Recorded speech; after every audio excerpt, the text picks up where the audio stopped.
A lion was never meant to touch the ocean. Yet, there he was, pale, bleeding, and swimming straight toward a fishing boat off the Oregon coast. Caleb Morris, a man who had long given up on fate, stood frozen as the creature placed one paw on his hull. There was no growl, no threat, just eyes not tired, pleading, human, and from that moment, everything Caleb believed about the world began to unravel. Before we begin this unforgettable story, would you mind sharing where you're from in the comments? And if stories of love, loyalty, and second chances move you, please give this video a like and consider subscribing. The winds that swept across Cannon Beach that morning were unusually still, as though the world itself had paused to catch its breath.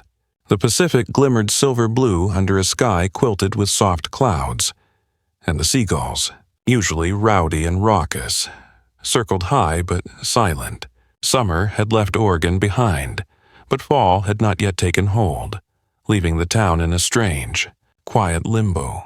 Most locals kept indoors or to themselves, but for one man, silence was not an affliction, it was his only constant.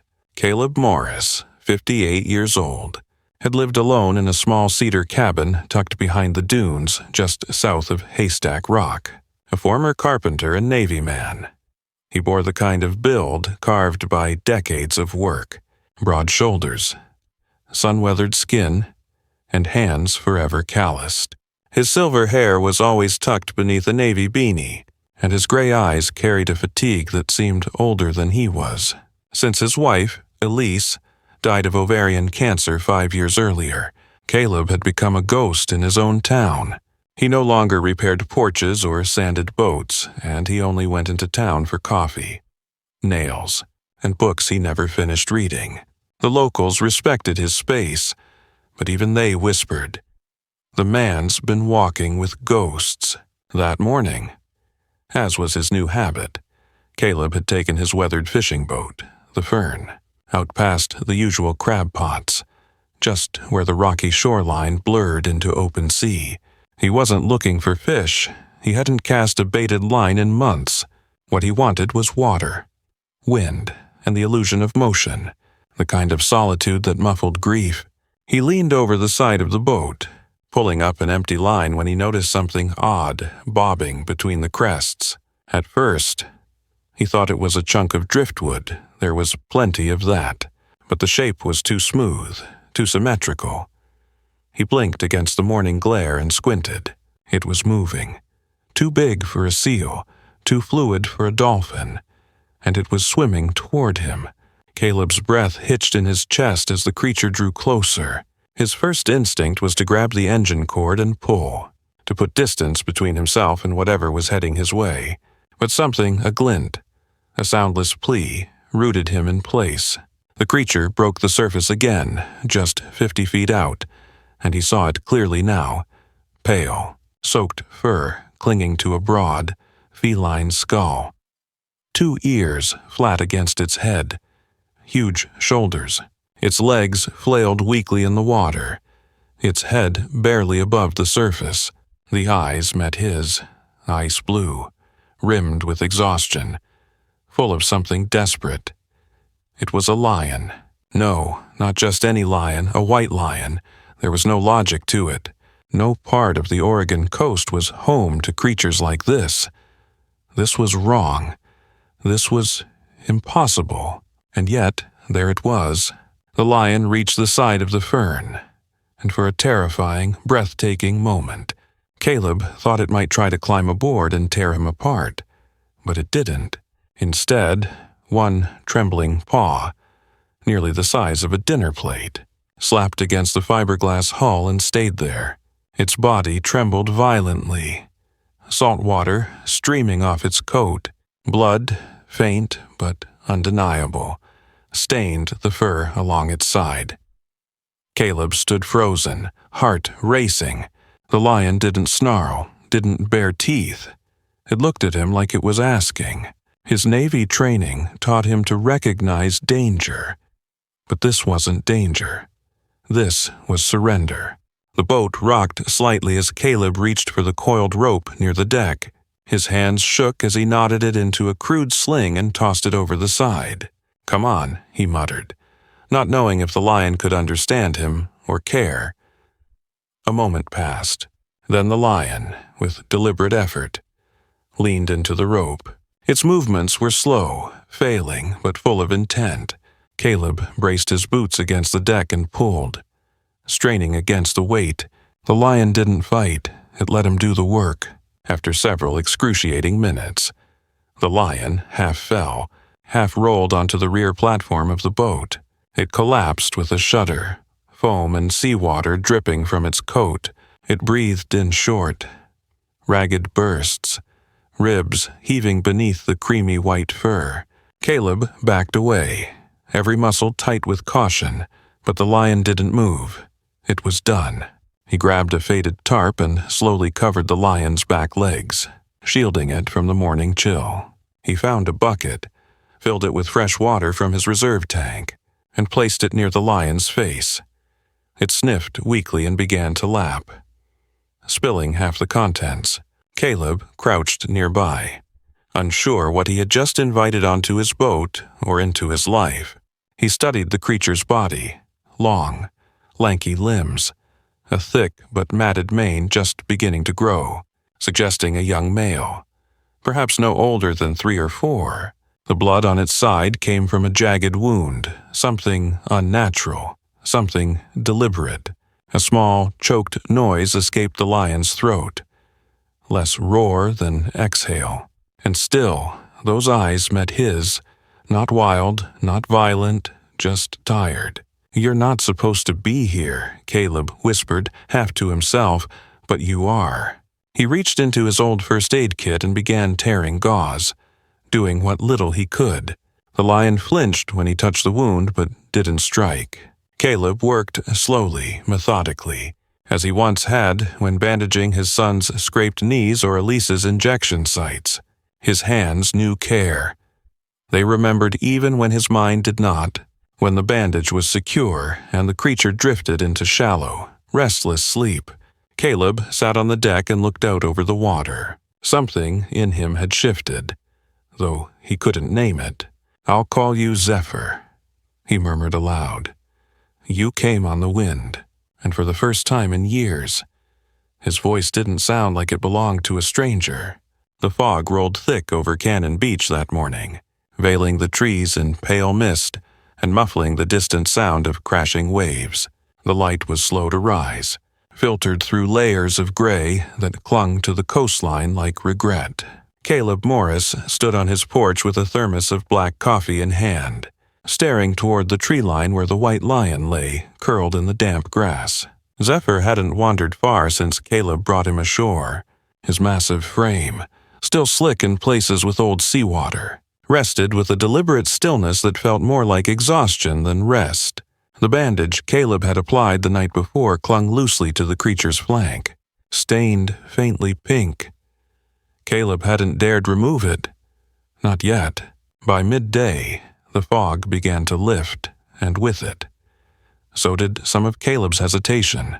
He approached Zephyr slowly, his boots sinking into the soft earth. The lion lifted his head, not to growl or snap, but to acknowledge. Those pale eyes met Caleb's, and for a moment, the old carpenter felt like he was being watched not by a wild animal, but by something that remembered being betrayed, kneeling. Caleb unwrapped the bandage with care. What he saw underneath made his breath catch. Beneath the fur, there was a deep, raw groove that circled just below the lion's chest, too uniform for a natural injury. The skin was torn where pressure had been applied for too long, where something sharp and unforgiving had once been cinched tight. A chain, or worse, steel cable. A little lower, a jagged slash ran diagonally across Zephyr's ribs. The wound had scabbed unevenly, red and angry around the edges. Caleb had seen cuts like that before. Blades, not claws.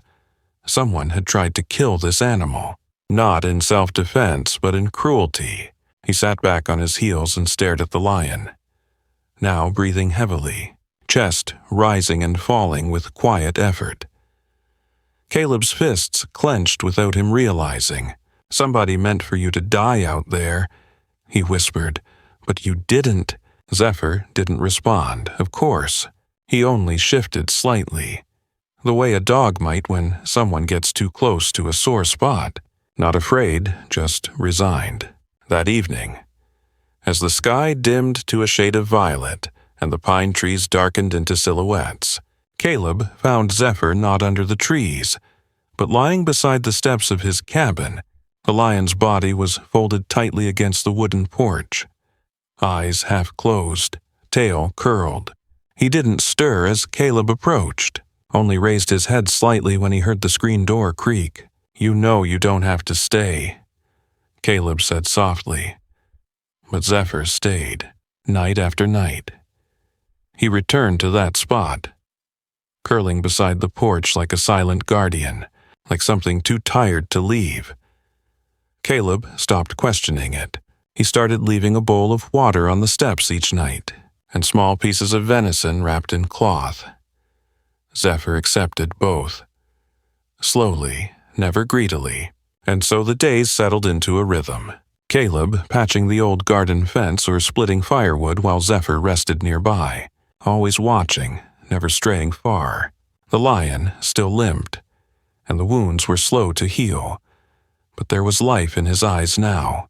Wounded life, yes, but life. 3 hours north, in the city of Portland. The air was colder and less forgiving. Inside a modest wildlife rescue center nestled beside Forest Park, a young woman sat at her cluttered desk, thumbing through an incident report with furrowed brows. Her name was Haley Monroe, 26 years old, born and raised on the outskirts of Eugene. She had the build of someone who hiked more than she slept, tall, lean, and perpetually covered in scratches. Her dark, unruly curls were pulled into a lazy bun, and she wore her field jacket like it had never once seen a closet. Haley had joined the Wildlife Center straight out of college, trading job offers in California for muddy boots in Oregon. She had a reputation for 2 things: relentless work ethic and an inability to let things go once they got under her skin. Today, that thing was an email. The message was short. A friend of a contact, someone from customs, had reported a shipment gone off radar. A private yacht docked briefly in Seattle. Cargo included non-native species. Feline, possibly large. No official record, no permit, and no follow-up. But the description, large, white, unknown origin. Haley stared at the words, her pulse tightening. She remembered a similar report from 6 months ago, a blurred photo of a sedated big cat in a steel cage, coat pale under the harsh lighting. No follow-up there, either, just vanished. She clicked open her tracking sheet and added a new entry. White feline, possibly Panthera leo, unlicensed movement, potential trafficking route. Then she leaned back in her chair, chewing on the cap of her pen, already planning how to find it. Back at Cannon Beach, the ocean stretched out like brushed steel, flat and expressionless. Caleb stood beside the porch, watching Zephyr doze beneath the waxing moon. The lion twitched once, a paw flexing, as if dreaming. His mane had begun to dry out, flaring faintly around his ears like a halo of salt-bleached silk. Caleb lowered himself to the top step, close enough to hear the lion breathing. "I don't know where you came from," he murmured, "but you picked the right porch." Zephyr opened one eye but made no move to leave. He didn't need to. The message had already been delivered.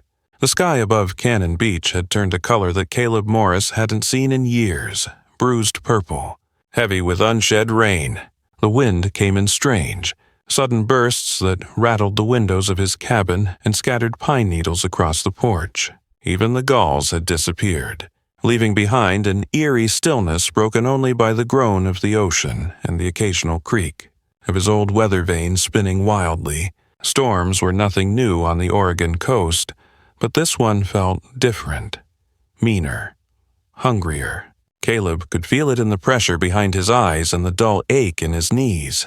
Experience had taught him to listen to both. Zephyr lay beside the porch, his white fur shifting slightly in the rising wind. The lion had grown stronger in the past days. His gait was still uneven, and the wound on his flank still needed attention. But the strength in his shoulders had returned. He moved like a ghost with purpose now, not a shadow on the brink of collapse. But even Zephyr sensed something was coming. His ears twitched at every distant rumble. His nose lifted to the air as though reading it. Caleb stood just inside the screen door. Staring out with his arms crossed, he knew the questions were coming. He'd seen Wesley Gant talking to another man at the general store, a local deputy named Reed Mahoney. Mahoney was 38, tall and broad-shouldered, the type who'd spent more time lifting weights than reading books, but not cruel. He was methodical and by the book, a man who followed the rule of law even when it meant doing things he didn't agree with. If Mahoney came knocking and saw Zephyr, there'd be no explanation that would save him from being tranquilized, crated, and hauled off to some federal facility, or worse. Caleb clenched his jaw. He couldn't let that happen. Meanwhile, in Portland, the wind was no less aggressive. Rain drummed on the roof of the Wildlife Recovery Center as Haley Monroe flipped through customs, records, eyes scanning for dates, serial numbers, anything that would connect the missing feline to a physical location. Then she found it. A lost manifest entry, container 6B classified cargo, last documented position. Outbound via private charter from Juneau, Alaska, docked in Seattle. Undocumented departure westbound, unknown recipient, no name, no follow-up, no recovery notice. But the description: 1X large feline, unidentified breed. Albinistic features, contained under sedation. It fit. Haley straightened in her chair, heart thudding. She grabbed her phone and called a contact at NOAA, Alan Frey, a wiry man in his early 50s with a permanently suspicious frown and encyclopedic knowledge of coastal shipping activity. He had once worked as a marine enforcement officer and now manned a desk job where nothing got past him.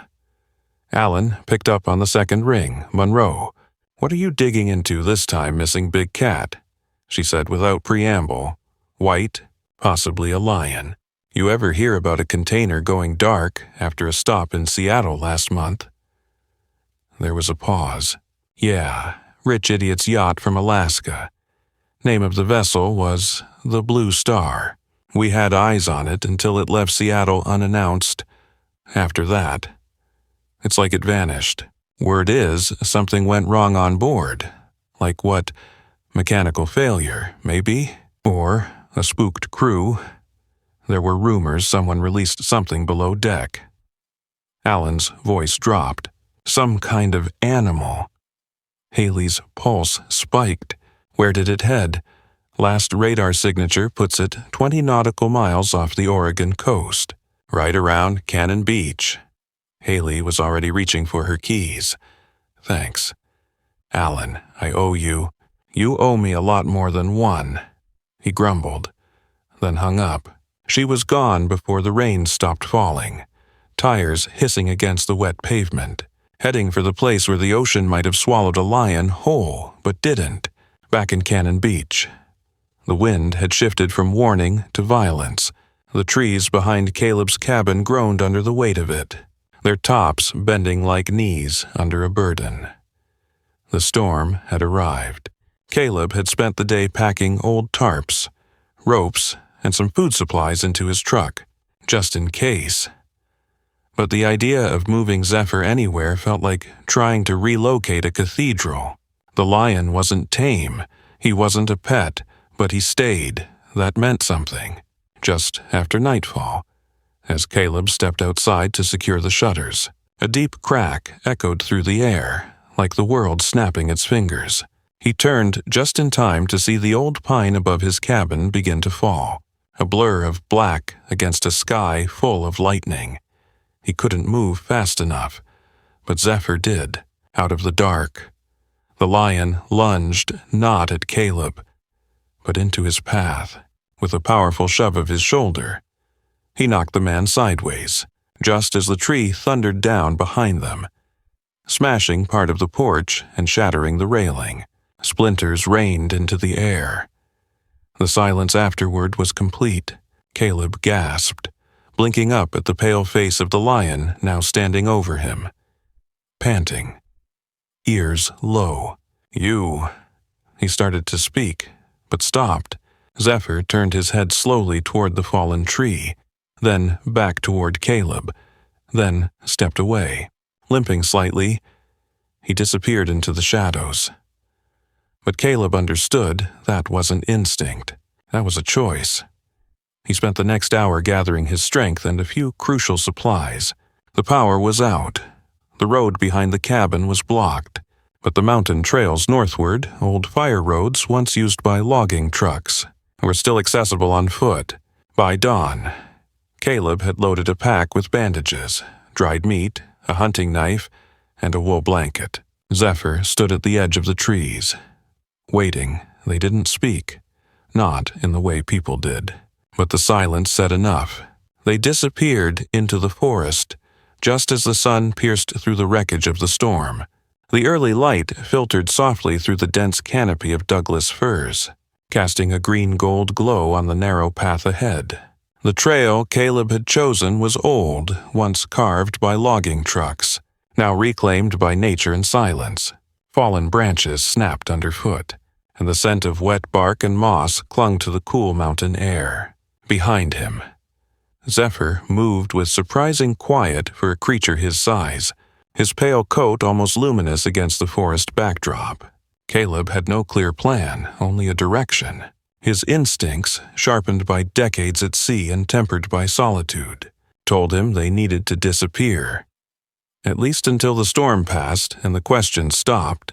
The higher they climbed, the quieter the world became. Mid-morning, the trail narrowed to a ravine where two creeks merged. Caleb paused to let Zephyr drink. Kneeling beside a flat rock to refill his own canteen, the lion dipped his head slowly, tongue lapping at the current, his wounds still tender but healing. Caleb watched him with silent awe. He had seen strength before on battlefields, in hospitals, in the eyes of his dying wife, but nothing quite like this. An animal who had crossed an ocean and lived. Then came the sound, a soft crunch of gravel on the upper ridge. Cautious, but too deliberate to be a deer, Caleb's hand instinctively reached toward the knife at his belt. Zephyr lifted his head, his body going still but not hostile. He was listening. A moment later, a voice echoed faintly through the trees. "I'm not here to hurt you." Caleb stood, eyes narrowing toward the ridge. A figure appeared, silhouetted against the pale sky, hands raised, not approaching. She was young, late 20s at most, with a lean build and a ponytail pulled through the back of a field cap. Her khaki jacket bore the faded insignia of the Oregon Wildlife Authority, though it looked more personalized than official. A radio hung from one shoulder, and a worn satchel was slung across her chest. Her boots were thick with mud. She stepped slowly into view, her eyes flicking between Caleb and the lion at his side. "I'm Haley," she said carefully. "Haley Monroe. I think I've been looking for your friend." Caleb didn't respond. He studied her face, alert, sunburned, but not panicked. Her eyes were sharp, brown with flecks of amber, and there was something tired in them, the kind of tired that didn't come from lack of sleep but from carrying too much for too long. Haley took a slow breath. "I got a report about a missing feline, white coat, possibly albinistic, smuggled from Alaska, lost off the Oregon coast. I followed the trail here." She glanced at Zephyr again. "I didn't expect to find him with someone." Caleb finally spoke. "He's not a threat." Haley's eyes softened. "I can see that." She took a few more steps, crouched low, and gently removed a tablet from her pack. She showed Caleb a blurry surveillance photo, cargo crate, steel bars, and inside it, unmistakably, a white figure, Zephyr, younger and gaunt, curled into himself like a discarded ghost. I don't know who he belonged to, Haley continued, but they weren't good people. I think he escaped during a transport mishap. I've been trying to find him ever since. Caleb lowered his gaze to the lion. Zephyr was calm, sitting like a guardian between them, watching. He found me. Caleb said, and I think he's safer with us than anywhere else. Haley nodded slowly. Then maybe I'll stay. They moved higher into the forest, where the land flattened into a mossy clearing by an abandoned firewatch base. A wooden platform with half its railing collapsed. There, they built a temporary shelter using tarps, fallen branches, and old canvas Caleb had packed. Over the next few days, rain came and went, but the air remained brisk and alive with bird call and the chatter of squirrels. Haley proved resourceful. She filtered water from a nearby spring, foraged for edible greens, and had a way of talking to Zephyr in low tones like he was a colleague rather than a beast. One night, while Zephyr dozed near the fire, Haley sat beside Caleb under a canvas sheet, their boots muddy and steaming near the flames. I grew up outside Eugene, she began, voice soft. My dad trained search and rescue dogs. My mom taught high school biology. We had raccoons in the garage more often than groceries. She smiled faintly, then looked down. They died in a car accident when I was 16. I went to live with an aunt who didn't like animals, or me. Caleb said nothing, just listened. I left home at 18, traveled, studied, interned at every wildlife center that would take me, I guess. I've been chasing something ever since. Something wild, something honest. Caleb stirred the fire. You found it. She chuckled quietly. Yeah, I think I did. After a long silence, Caleb exhaled. I had a son. His name was Joel. He loved drawing birds, wanted to be a naturalist. One summer, we went out fishing and the current took the boat. I lost him before I could grab his hand. Haley turned toward him, but he kept his eyes on the flames. I never forgave myself. He said, I left the Navy, sold the shop, moved to the edge of everything. Figured if I couldn't protect my son, I had no business fixing anything else. Zephyr stirred in his sleep, letting out a soft rumble. Haley reached over and gently brushed his shoulder. We're all running from something, she said. Yeah, Caleb agreed, but sometimes you run into the right person, or the right creature. By the end of the week, the forest had become home in a strange, quiet way. Zephyr's wounds had scabbed over. He began to patrol the edges of the clearing, not to flee, but to protect. Caleb and Haley worked in rhythm, her with field knowledge, him with steady hands. They said little but understood much. 3 strangers, stitched together by accident, loss, and something sacred that didn't need to be named. The morning broke with the soft hush of pine needles underfoot and the distant rush of wind through. The tall spruce, the mountain air was crisp, cleaner than the world below, and tinged with the scent of dew-drenched moss. In the clearing where the makeshift camp still stood, Zephyr lay stretched beside the embers of last night's fire, his breath slow but steady. Caleb Morris stood a few feet away, watching the lion with that same quiet reverence he had felt since the first time their eyes met, on the boat, but today something was different. Haley Monroe emerged from the woods with a rolled-up map in her hand, her field jacket damp with early mist. Her short, dark curls clung to her temples, and her expression was tight with focus. She had barely slept the night before, running over plans in her head. We can't wait any longer, she said, unrolling the map on a flat boulder.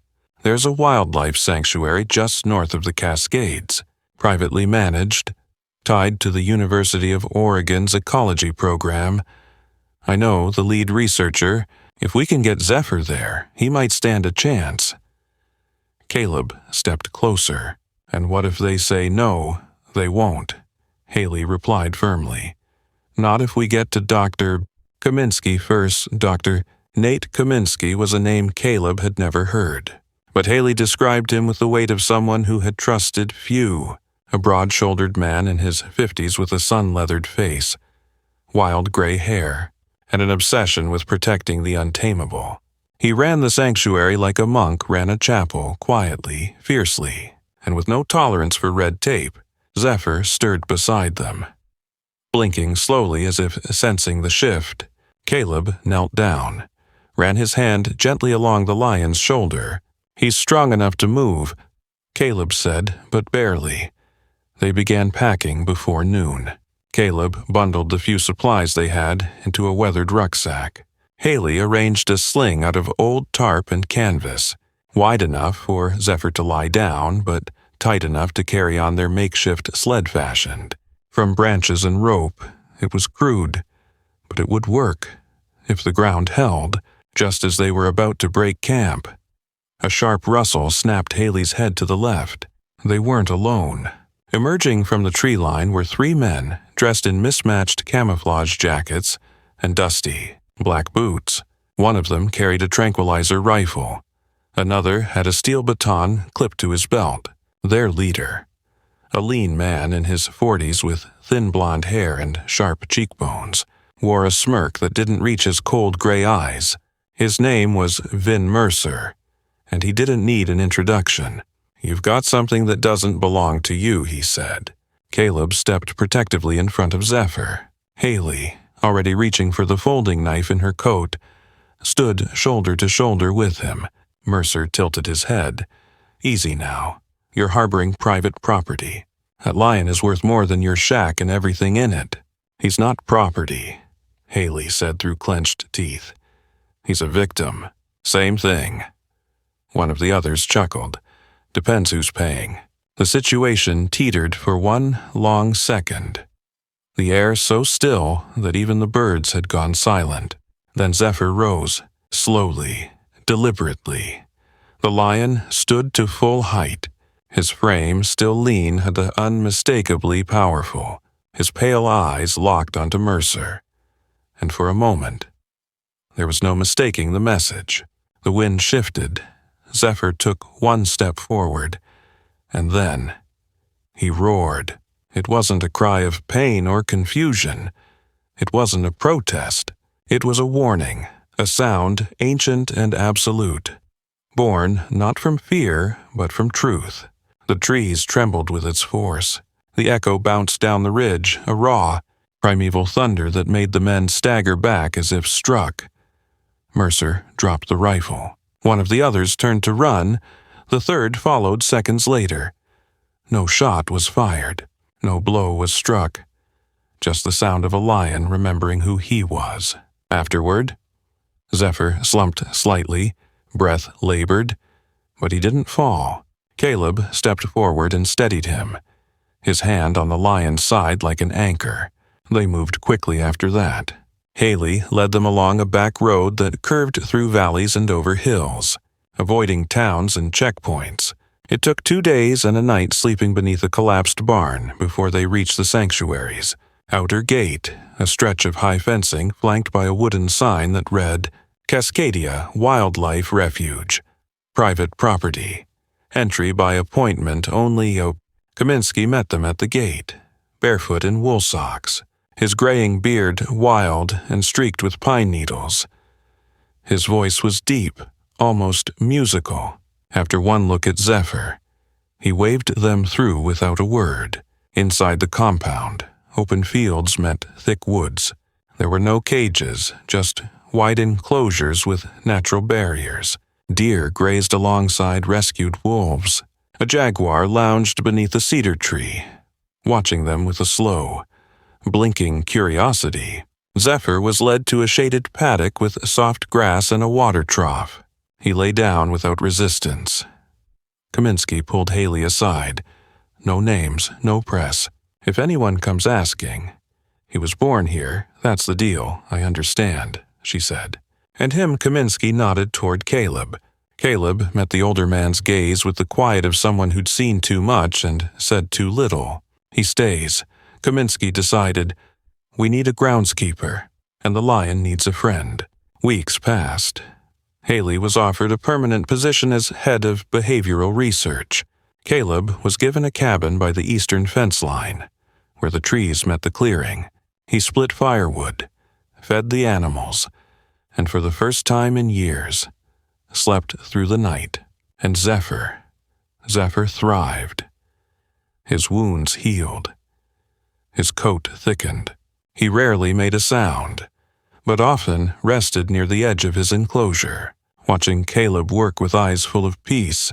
Every so often, on cold mornings, he would curl beside the fence as Caleb sipped coffee from a tin mug and whispered, "You're home now." The lion never roared again. He didn't need to. Sometimes, the greatest miracles don't arrive with thunder or trumpets. They come quietly, in the form of a wounded lion washed ashore, or a stranger who chooses compassion over fear. Zephyr's story reminds us that no soul, no matter how broken or lost, is beyond redemption. And sometimes it is not we who rescue the lost, but the lost who remind us what it means to be human again, in a world that often feels cold and divided. This story is a gentle whisper from above, a reminder that God still works through unlikely moments, quiet acts of love, and the courage to protect what the world has forgotten. If this story touched your heart, share it with someone who needs hope today. Leave a comment with your thoughts, and if you believe that God still works miracles through the broken and the brave, type Amen in the comments below. Don't forget to like, subscribe to the channel, and turn on notifications for more stories of faith, love, and redemption. May God bless you and everyone who watches this.